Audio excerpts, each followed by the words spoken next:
Welcome to the Echoes of Conflict, the podcast where we explore the roots, repercussions, and resolutions of civil wars. I am Dayan Kate. And I am Fritzy. And in this episode, we will be discussing about civil wars and its path to peace. Stay with us as we dive into the road from destruction to hope.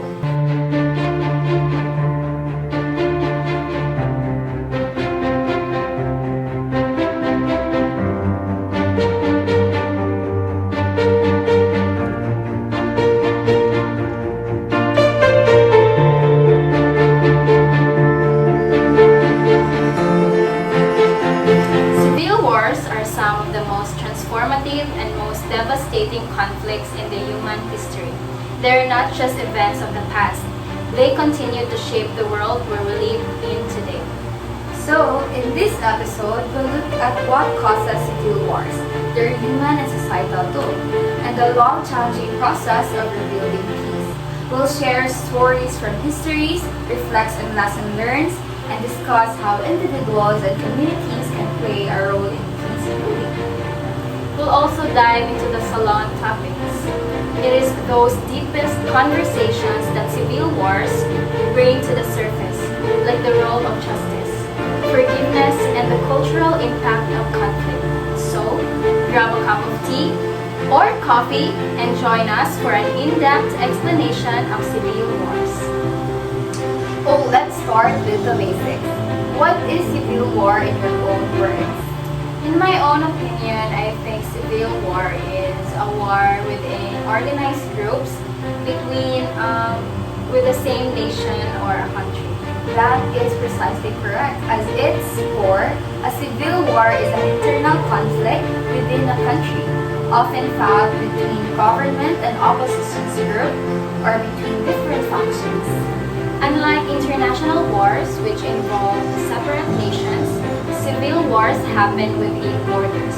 They're often rooted in deep divisions which are political, ethnic, religious, or economic. Ooh. One of the earliest examples is the Roman civil wars found in the late Republic. These conflicts were over political control and power, and they set the stage for the rise of the Roman Empire. Fast forward to more recent history, and we see examples like the American Civil War, which was primarily about slavery and state sovereignty, and the Syrian Civil War, driven by demands for political reform and freedom. Oh, I see. You know what? The causes of civil wars are conflicts, but they often boil down to inequality, exclusions, or struggle for power. When people feel marginalized or oppressed, tension can escalate into violence. Do you believe in that? Yes, of course. And civil wars have long-lasting consequences. They don't just disrupt governments. They destroy lives, communities, and the foundations of society. Let's shift to focus the human toll. Civil wars are devastating on every level. Millions of people are often displaced, becoming refugees in their own countries or seeking safety abroad. Take the Syrian Civil War, which began in 2011. It's one of the most worst humanitarian crises in modern history, with over half of the country's population displaced and millions living as refugees.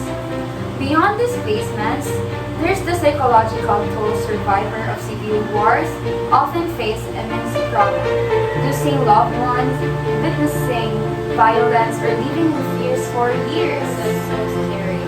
And it's not just individuals. Civil wars tear apart the social fabric of a nation. Trust between communities erodes, and generations grew up and surrounded by conflict and division. Yeah, economically, the impact is equally severe. Infrastructure is destroyed, businesses collapse, and poverty increases. Take Yemen, for example. Years of war have left millions facing famine and unemployment. But amidst all this destruction, there are also stories of resilience. People find ways to survive, resist, and even rebuild in the aftermath of civil wars. Now, let's move on into the solemn topic of rebuilding peace. When the fighting stops, the hard work begins. Do you agree? Yes. How do societies heal after years of violence and divisions? One powerful example is South Africa. After the end of apartheid, the country established the Truth and Reconciliation Commission. This allowed victims to tell their stories and perpetrators to confess their crimes in exchange of amnesty. Yes, it wasn't perfect, but it was a step forward healing. The focus wasn't just on punishment, it was understanding and reconciliation. Rwanda offers another example. After the 1994 genocide, the country prioritized justice and healing. Special courts were created to try those responsible, and community-based programs helped rebuild trust. Today, Rwanda is often seen as a model for post-conflict recovery. Then there's Northern Ireland. Decades of conflict between Catholics and Protestants ended with the Good Friday Agreement in 1998. The agreement emphasized compromise and shared governance, creating paths to peace. These examples show that rebuilding isn't just about physical reconstruction. It's about addressing the root causes of conflict, whether it's inequality, discrimination, or historical grievances.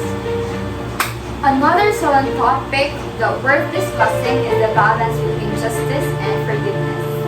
After a civil war, how do societies hold people accountable while also fostering reconciliation? Justice can take many forms. In Rwanda, war criminals were tried in both international and community courts. In South Africa, the focus was on truth-telling and forgiveness rather than punishment. But justice isn't always straightforward. Sometimes pursuing justice can reopen old wounds or delay peace processes. The key is finding an approach that feels fair to the people involved. Do you agree? Yes. And forgiveness, on the other hand, is deeply personal. It's not about forgetting the past, but choosing to move forward.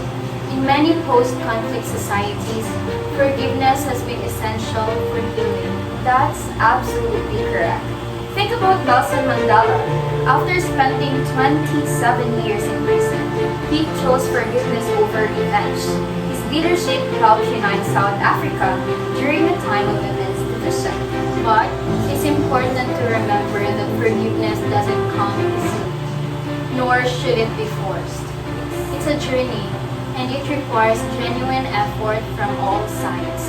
And also, let's not forget the role of everyday people in rebuilding after a civil war. Governments and leaders plays a role, but it's often ordinary citizens who drive real change. In Sierra Leone, for example, local organizations work to reintegrate former fighters, including child soldiers, back into society. These grassroots efforts were crucial for building trust and fostering dialogue. Community-led initiatives often succeeded where top-down approaches fail. They address local needs, bring people together, and create a sense of shared responsibility. And storytelling, by the way, plays a huge role. Sharing experiences through art, literature, or community discussions. It helps people process their pain and find common ground. Rebuilding after a civil war isn't just about policies and programs. It's about creating spaces where people can connect, heal, and imagine a better future together. Let's dive into another important topic, the cultural impact of civil wars. While civil war caused immense destruction, they also leave a profound mark on a country's identity, art, and culture. That's absolutely right, because civil wars often spark a surge of creativity.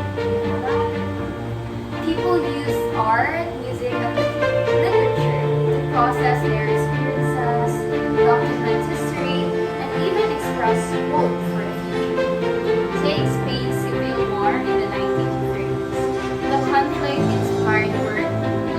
of the castles near Nika, a hunting painting that captures the horrors of war.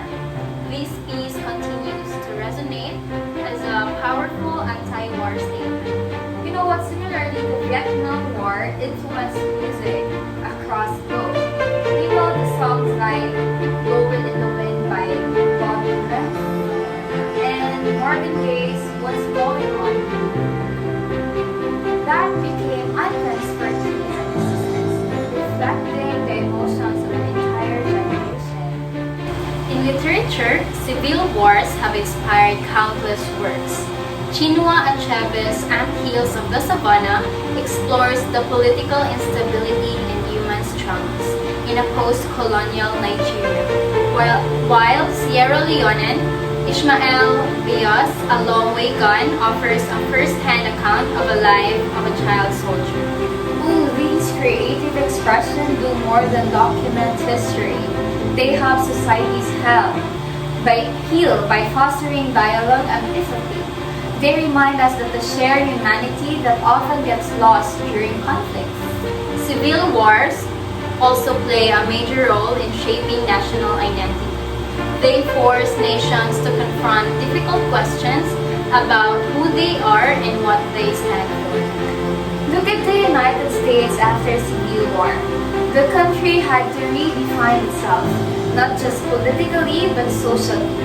The abolition of slavery was a huge step, but it also highlighted ongoing racial inequalities that continue to shape American up until today. In Rwanda, the genocide and subsequent rebuilding efforts led to a strong emphasis on a national unity. The phrase, "We are all Rwandans," became a cornerstone of their post-conflict identity, prioritizing inclusion over division. And in Bosnia and Herzegovina, the legacy of Bosnian War is still visible in its cultural diversity and political structure.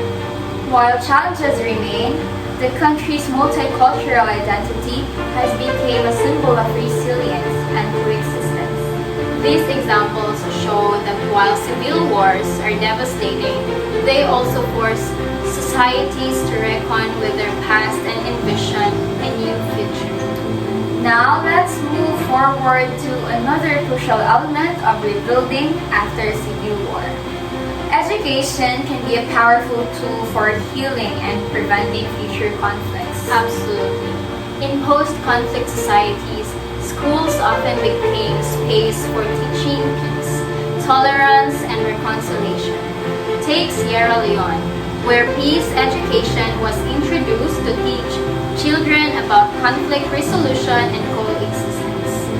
Education also helps rebuild trusts in institutions.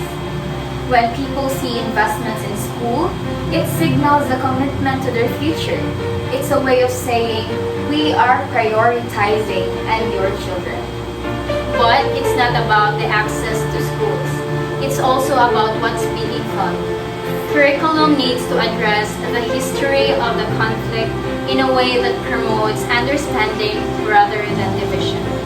In Rwanda, for instance, schools teach about the genocide in a way that emphasizes unity and shared responsibility. And this helps younger generations understand their history without perpetuating hatred. Education is one of the most effective ways to break the cycle of violence. By equipping young people with knowledge and critical thinking skills, we empower them to build a more peaceful future. Before we close, let's reflect on everything we've covered today. Civil wars are complex and devastating, but they also offer opportunity for growth and transformation. We've explored the causes of civil wars, the human cost, the process of rebuilding peace, the balance between justice and forgiveness, and the cultural education impacts. It's clear that peace building is a shared responsibility. It involves governments, communities, and individuals coming together to address the root of conflict and create a future where everyone can thrive. We'd love to hear your thoughts on today's episode. What stood out to you? Do you have stories or insights about civil wars and peace building? And if you enjoyed this episode, don't forget to subscribe, share, and leave us a review. It helps us reach more listeners and continue these important conversations. Thank you for joining us on this journey through the echoes of conflict. Remember, peace may be hard-won, but it's always worth striving for. Until next time, stay hopeful, stay informed, and keep working toward a more peaceful world.